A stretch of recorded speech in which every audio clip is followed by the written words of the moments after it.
As soon as Hannity hears even the mildest acknowledgement of the fact that Donald Trump is responsible for the events of January 6th, he immediately melts down and does whatever he can to keep Geraldo quiet. Because if there's one thing that we know the right absolutely hates, it's censorship. Now, this is especially significant because it was just revealed through the release of Mark Meadows' text messages to the January 6th committee that Sean Hannity himself had been offering up advice on January 6th for Trump, saying, quote, can he make a statement, ask people to leave the Capitol, meaning that Hannity acknowledges that they were there on Trump's behalf and on Trump's orders. Think about it. If these people weren't there because of Trump, why would Hannity want Trump to make a statement? What would a Trump statement do for people who aren't even there for him? In other words, from the privacy of his own texts, when he wasn't performing for his marks, he was content to acknowledge the truth.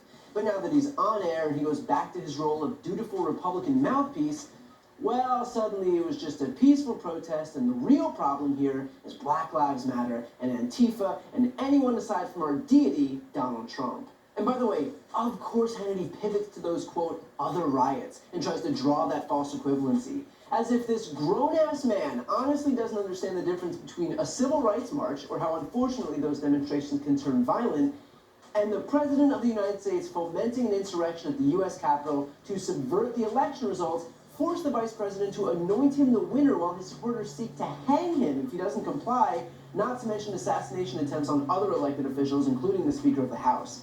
If Sean Hannity thinks that these two are the same, then he's an absolute moron. Hannity goes on to complain that there's no privacy because private citizens' texts were released, a reference in part to his own texts, along with others like Laura Ingraham and Brian Kilmeade at Fox, Don Jr., Jim Jordan, and other Republican lawmakers.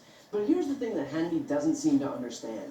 Criminal activity is not protected. If you're being investigated for a crime like, oh, I don't know, unleashing an insurrection on the seat of our democracy for the sole purpose of undermining a free and fair election, then you surrender your right to that privacy. Hannity literally says, is there any privacy in this country anymore?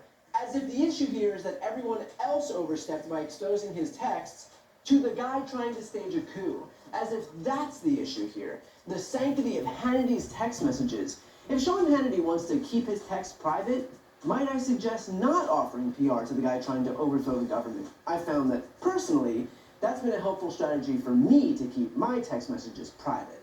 And by the way, the same goes for all of these Republicans desperately citing executive privilege to hide their communications with Trump. Again, executive privilege doesn't shield you in the event of criminal behavior.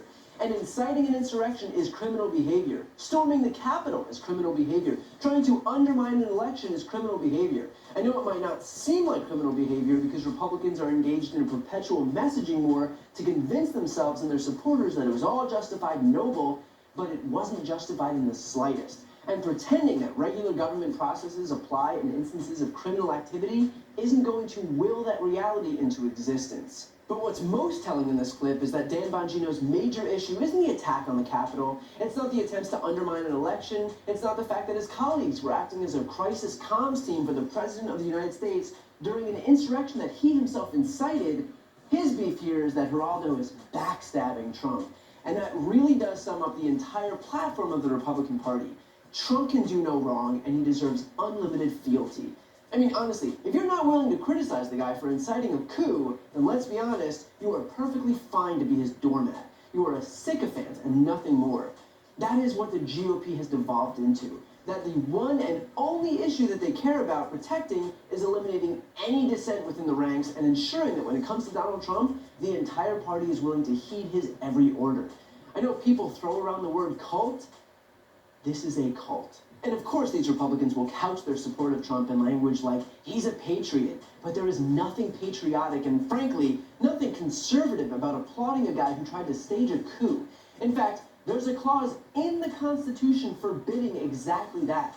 These people aren't conservatives or constitutionalists or whatever other labels they hide behind. They are Trump lackeys. That's it. Trump says jump, they say how high. They grovel at the shoes of a wannabe despot because they think he's a good vessel to achieve their goal of absolute power.